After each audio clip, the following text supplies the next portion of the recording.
একসময় চীন ভারতকে ঘেরার জন্য তার সাবমেরিন এবং যুদ্ধজাহাজ লাগাতার ভারত মহাসাগরে পাঠাতো, কিন্তু ভারত চীনকে এমন ফাঁসিয়েছে যে ভারত মহাসাগর তো দূরের কথা, চীন তার সাবমেরিন এবং নেভাল জাহাজকে নিজের সীমার থেকে বেশি দূরেও পাঠাতে পারছে না। আসলে গালওয়ানের ঘটনার আগে দুনিয়ার সমস্ত দেশ ভাবতো চীনের আর্মি এখন সব থেকে শক্তিশালী হয়ে উঠেছে, আর এখন চীনকে দুনিয়ার কোনো দেশ হারাতেও পারবে না। এর জন্যই সমস্ত দেশ চীনের বিরুদ্ধে দু চারটে বক্তব্য রেখে বা মিডিয়াতে কোনো হুমকি দিয়ে চুপ করে যেত, কিন্তু এর মধ্যে কোনো দেশ চীনের বিরুদ্ধে মিলিটারি অ্যাকশন নেওয়ার সাহস পেত না। কিন্তু এলএসিতে যবে থেকে ভারতের সেনা গত 5 মাস ধরে চীনা সেনা সামনা করছে, তবে থেকে দুনিয়ার অন্য দেশের মধ্যে সাহস এসছে, আর তারাও চীনের বিরুদ্ধে মিলিটারি অ্যাকশন নেওয়ার হুমকি দিচ্ছে। এই সময় চীনকে একদিক থেকে ভারত আর অন্যদিক থেকে আমেরিকা তাইওয়ান ঘিরে রেখেছে। এবার এই লিস্টে এন্ট্রি নিয়েছে কানাডা, যে এতদিন চীনকে সামান্য একটু হুমকির আন্তঃরাষ্ট্রীয় মঞ্চ আলোচনা করে চুপ করে যেত, কিন্তু এইবার কানাডা দুপা এগিয়ে চীনকে তার অকাত দেখিয়েছে। তাইওয়ানের মিডিয়া রিপোর্টের মতে কানাডা তার যুদ্ধজাহাজকে তাইওয়ান স্টেট থেকে পাস করিয়েছে, আর এর দরুন তাইওয়ানের এয়ারফোর্স ও নেভি তাকে হাওয়াই সুরক্ষা প্রদান করেছে। ব্যাপারটা শুনতে খুব সাধারণ লাগছে, কিন্তু আপনাদের বলি, তাইওয়ান স্ট্রেট চীন ও তাইওয়ানের মাঝের ওই সামুদ্রিক এলাকা, যেখানে চীনের সেনা বিগত কিছু সময় ধরে তাইওয়ানে হামলার জন্য লাগাতার প্র্যাকটিস করছে, আর ওখানে চীন আমেরিকা প্রবেশ করলে আমেরিকাকেও হামলার হুমকি দিচ্ছে। তাই এই সিচুয়েশনে ওই অঞ্চলে কানাডা যুদ্ধজাহাজ নিয়ে আসা চীনের বিরুদ্ধে বড় কার্যকলাপের ইঙ্গিত বলেই মনে করা হচ্ছে।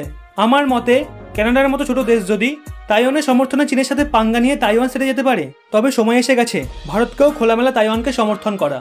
সম্ভব হলে ভারতের উচিত তাইওয়ানকে ব্রাহ্মসের মতো ঘাতক মিসাইল বিক্রি করা, যাতে চীনের ওপর দোতরফা যুদ্ধের বিপদ ঘনিয়ে থাকে, কারণ চীন ও ভারতের শত্রু পাকিস্তানকে দীর্ঘ সময় ধরে হাতিয়ার বেঁচে আসছে। এখন আর নেহেরু গান্ধী নীতি দিয়ে কাজ হবে না, এবার চীনের সাথে আমাদের ডিরেক্ট সামনা করতে হবে। ওদিকে জার্মানিও চীনকে অনেক কঠিন জবাব দিয়েছে। স্বয়ং জার্মানির চ্যান্সেলর অ্যাঞ্জেলা মার্কেল চীনকে সতর্ক করে বলেছে যে ইউরোপীয় ইউনিয়ন আর চীনের পায়তারামো বরদাস্ত করবে না। চীন যেমনটা করবে ইউরোপীয় ইউনিয়নও তেমনটাই জবাব দেবে। আসলে অনেক আগে থেকেই খবর আসছিল ইউরোপীয় ইউনিয়ন চীনকে ভীষণ বড় ঝটকা দেওয়ার প্রস্তুতি নিচ্ছে। উল্টো দিকে চীন ও ইউরোপীয় ইউনিয়নকে সন্তুষ্ট করার জন্য নিজের পুরো শক্তি লাগিয়ে দিয়েছিল, কিন্তু ফ্রান্স অনেক আগেই চীনকে জবাব দিয়েছিল ইউরোপ ও চীনের সম্পর্ক আগের মতো নেই, চীনকে হয় বদলাতে হবে আর নয়তো ইউরোপীয় বাজার থেকে বেরিয়ে যেতে হবে। আবার জার্মানির চ্যান্সেলর অ্যাঞ্জেলা মার্কেল ফ্রান্সের সমর্থনে চীনকে সতর্ক করে বলে যে যদি চীন ইউরোপীয় ইউনিয়নের জন্য নিজের বাজার না খোলে, তবে ইউরোপীয় ইউনিয়নও চীনের জন্য সমস্ত বাজার বন্ধ করে দেবে, কারণ ইউরোপীয় ইউনিয়ন চীন কতটাই স্পেস দেবে যতটা স্পেস চীন ইউরোপীয় ইউনিয়নকে দেওয়ার চেষ্টা করবে। যদি চীন ইউরোপের বাজারে নিজের ব্যবসা বাড়ানোর চেষ্টা করে, তবে ইউরোপীয় ইউনিয়নকেও চীনের বাজারে ব্যবসা বাড়ানোর জন্য সুযোগ দিতে হবে।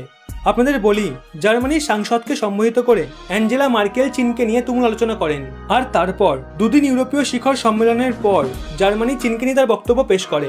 কিছু মিডিয়া রিপোর্ট দাবি করেছে দুদিন ধরে চলা ইউরোপীয় শিখর সম্মেলনে চীনের বিরুদ্ধে অনেক শক্ত নীতি প্রয়োগ করার সমর্থন মিলেছে।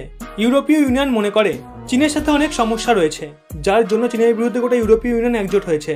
তথ্য সংগ্রহকারীদের মতে অ্যাঞ্জেলা মার্কেলের কঠিন জবাব শুধু চীনের ব্যবসাতেই প্রভাব ফেলবে না, বরং চীনা রাষ্ট্রপতি শি জিনপিং এর প্রচেষ্টাও বিশাল বড় ঝটকা খাবে, কারণ ইউরোপীয় ইউনিয়নের সঙ্গে সম্পর্ক ঠিক করার জন্য শি জিনপিং স্বয়ং নিজের মোর্চা সামলেছিল। এশিয়ার মধ্যে চীনই জার্মানির সবথেকে বড় এবং সবথেকে কাছের বিজনেস পার্টনার ছিল, কিন্তু জার্মানি এখন লোকতান্ত্রিক দেশগুলোর সাথে নিজের সম্পর্ক মজবুত করছে। জার্মানির এই সিদ্ধান্তকে ভারত, অস্ট্রেলিয়া, জাপান সহ অনেক এশিয়ান কান্ট্রি খোলামেলা সমর্থন করেছে।